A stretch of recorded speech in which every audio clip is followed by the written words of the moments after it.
నా రాకకు కారణం తెలుసుకోవా? తమరి రాకకు కారణం తెలుసుకుని నేను చేయవలసిందేమో. తమకు అందరికంటే గొప్ప భక్తుడను నేను. అయినా తమరు నాకెప్పుడూ సహాయం చెయ్యలేదు. తమకై నేను ఆవాహన చేసినా తమరు రాలేరు. ఈనాడు తమంతట తామే వచ్చారు. తమ ఇష్ట ప్రకారమే వెళ్లిపోతారు. ఇటువంటి భక్తితో లాభమేముంది? తమరు రావడం, వెళ్లడం, ఉండడం, ఉండకపోవడం నా మీద ఎటువంటి ప్రభావాన్ని చూపించదు. లంకేశ,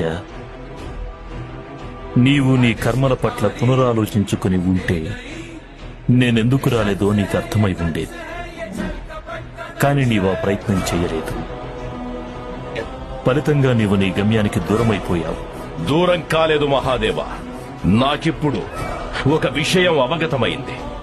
ఈ లోకంలో ఇతరులపై ఆధారపడితే మనం బలహీనులమవుతాం.